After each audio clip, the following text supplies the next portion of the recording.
Olá, amigos! Estamos aqui com mais um programa Conhecendo a Sua Bíblia. A parceria é com a TV Jornal da Cidade de Pouso Alegre e o nosso irmão, o Frei José Neilo. A cinegrafia é de Ramon Gonzalez Hurtado, editor-chefe Vinícius Domingo. Conforme nós falamos, nós seguimos as orientações e os passos e as questões propostas pelo professor Ariel Alvarez Valdez, acrescentando, é claro, outras opiniões. Queremos agradecer a todos aqueles que estão visualizando os nossos programas, deixando lá o seu like, pode deixar o seu comentário também. O tema de hoje é bastante interessante. É verdade que só 144 mil se salvarão?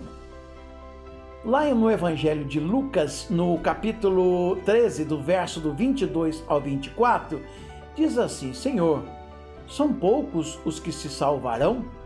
Jesus negou-se a responder, mas disse: esforçai-vos em entrar pela porta estreita. Nenhum escritor sagrado jamais se atreveu a predizer o número de pessoas que se salvarão no fim do mundo.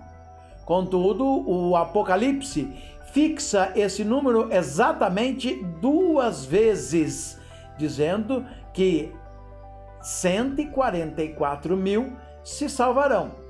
Está lá no capítulo 7, verso 4.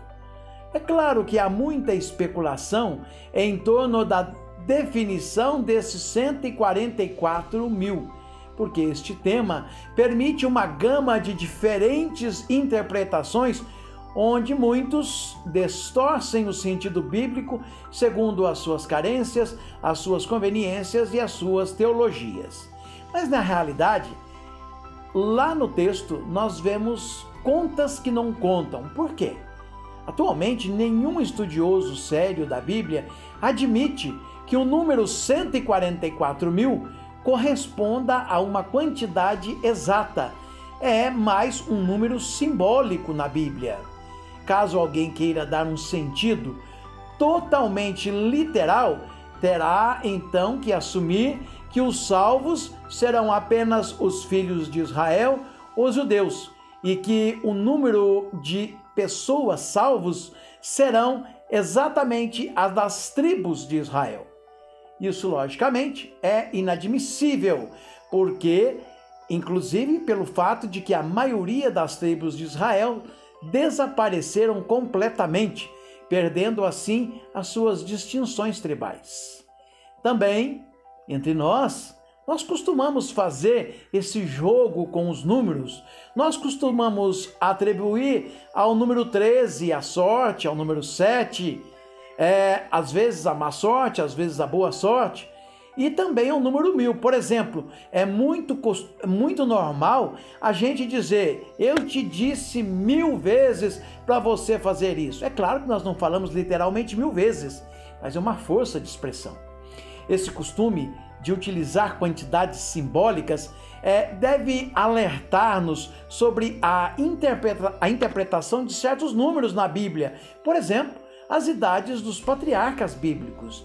É evidente que essas idades não são reais, são deliberadamente exageradas, usadas apenas para simbolizar a bênção de Deus com uma longa vida terrena. Por que então João, no Apocalipse, haveria de colocar um número simbólico ao referir-se aos salvos? Mas, para isto, ele se inspirou lá no Antigo Testamento. Por exemplo, diz que saíram do Egito 603.550 homens, sem contar as mulheres, os velhos e as crianças. Confira lá em Números, capítulo 1, versos do 46, a partir do 46, e no capítulo 2, versos 32. Será mesmo que saíram 603.550 homens do Egito, sem contar as mulheres e os idosos? Se nós tomarmos essa expressão ao pé da letra, esses números do Êxodo seria entre 2 ou 3 milhões de pessoas, quantidade exorbitante. provavelmente jamais alcançada pela população de Israel em toda a sua história. Impossível de se movimentar numa noite só para cruzar o Mar Vermelho e fugir. Se assim o fosse, formaria 60.350 fileiras, uma extensão de 60 quilômetros, e só conseguiriam passar o Mar Vermelho com todos os hebreus 2 dias depois. E aí como fica o texto bíblico? Se este povo ficasse em fila indiana, cobriria a distância total entre o Egito e o Monte Sinai. É muita coisa, não é? Fato contraditório com a própria vida, com a própria Bíblia. Lá em Deuteronômio, capítulo 4, versos 38, no capítulo 7, verso 7 e no 17 e 22, diz que os israelitas eram poucos para tomar as cidades quando chegaram em Canaã. Então é contraditório. Quem era, pois, esses 603.550 pessoas, fora mulheres e idosos? De novo, a Bíblia está usando a gematria. O que é a gematria? É um método hermenêutico de análise de palavras, atribuindo um valor numérico definido a cada letra. Assim, substituindo as letras da frase hebraica todos os filhos de Israel, pelos seus correspondentes valores numéricos, temos exatamente 603.550. Ou seja, saíram do Egito todos os filhos de Israel. O número real de hebreus que saíram do Egito não ultrapassava 6, no máximo 8.000 pessoas. Quando João escreve o seu livro do Apocalipse, ele considera que a morte de Cristo nos salvou de uma nova escravidão, a escravidão do pecado. E quantos são esses novos libertados? 144.000. Com efeito, esta cifra ela é um produto simbólico. Se você pegar 12 vezes 12 vezes 1.000, nós temos esse valor de 144 mil. Na Bíblia, o número 12, aplicado às pessoas, sempre significa os eleitos. As 12 tribos eleitas de Israel, os 12 apóstolos, as 12 portas da Nova Jerusalém. Portanto, afirmar que se salvarão apenas 144.000 equivale a dizer que se salvarão apenas os eleitos do Antigo Testamento, os eleitos do Novo Testamento e uma grande quantidade, ou seja, os eleitos do Antigo Testamento correspondendo ao número 12, os eleitos do Novo Testamento, 12, e uma grande quantidade representada aqui pelo número 1.000. Mas nós temos que verificar os detalhes. João, no entanto, no próprio texto do Apocalipse, ele acrescenta: depois olhei e eis que vi uma grande multidão que ninguém podia contar. Isso está lá em Apocalipse, capítulo 7, versos 9. Isso quer dizer o quê? Que não somente os 144.000 se salvarão, mas uma multidão incalculável. O próprio texto dá dica disso. Os salvos, eles possuem 3 elementos segundo o Apocalipse. Primeiro, tem vestes brancas. Segundo, tem palmas em suas mãos. Terceiro, já estão todos diante do Cordeiro de Deus. Quando o autor volta a dar mais adiante a cifra de 144.000, está lá em Apocalipse 14, verso 1, para evitar um novo equívoco, ele acrescenta: foram resgatados dentre os homens como primícias para Deus e para o Cordeiro. Isso nós podemos conferir lá em Apocalipse 14, verso 4. E se os chama de primícias, é porque são os primeiros a serem salvos, e que ainda faltam muitos. Eles, estes 144.000, eles são apresentados como sendo as primícias daqueles que serão salvos.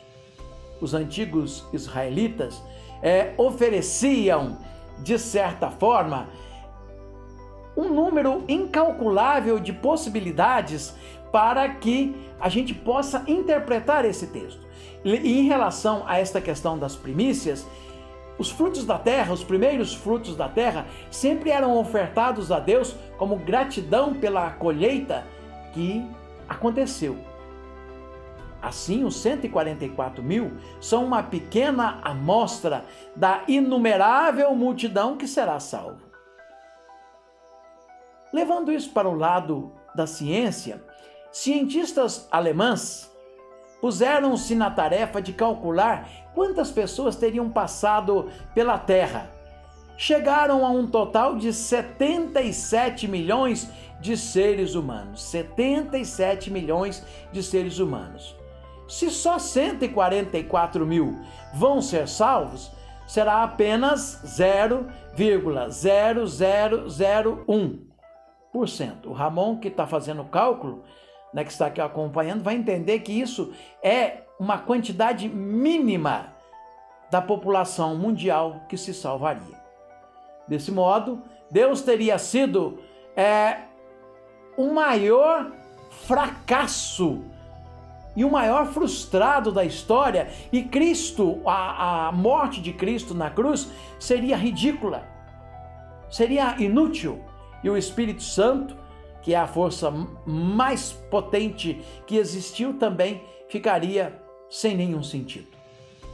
Afirmar que só 144 mil se salvarão é desconhecer totalmente a Bíblia e menosprezar o poder salvador de Deus. Jesus disse certa vez em suas palavras: "E virão do Oriente e do Ocidente, do Norte e do Sul, para sentar-se à mesa do reino de Deus." Confira lá em Lucas 13, 29. "E todo homem verá a salvação de Deus." Acrescenta ainda Lucas capítulo 3, verso 6. Os primeiros cristãos desejavam ardentemente o dia do juízo final, uma festa segura, palavra que diz Maranatá, vem Senhor Jesus. Apocalipse 22, versos do 17 ao 20. Por influência do conceito latino de justiça, começou-se a ver o juízo como uma prestação de contas, angústia e insegurança diante da sentença incerta. No século XVI,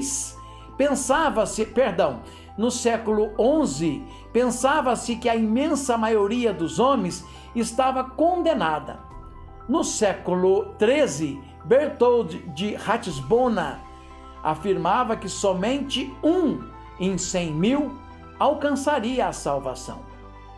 Seria então um dia de terror realmente. Mas nem a Bíblia, nem a igreja, nada pode fechar um modesto número daqueles que se salvarão. Nossa preocupação, contudo, não deve ser se faremos ou não parte desse grupo de salvos, mas sim de centralizar em nossa ligação com Cristo, pois apenas através desta comunhão com Jesus, como um galho ligado ao tronco, é que nós poderemos produzir frutos de justiça. Esta é a nossa única fonte de segurança e a nossa única maneira de assegurar nossa vitória. Esperamos, é claro, meus amigos, ter respondido satisfatoriamente a esta questão, não deixado dúvidas. Mas caso você tenha alguma ainda, estude e ore bastante para entender. Que seu interesse pela verdade seja sempre crescente e que o amor de Jesus seja a grande motivação da sua vida. Não pense no dia da sua salvação. Ela é importante? É, mas mais importante é você fazer aqui e agora. E que neste aqui e agora você tenha uma profunda comunhão com Jesus. Um grande abraço e até o próximo programa, se Deus quiser.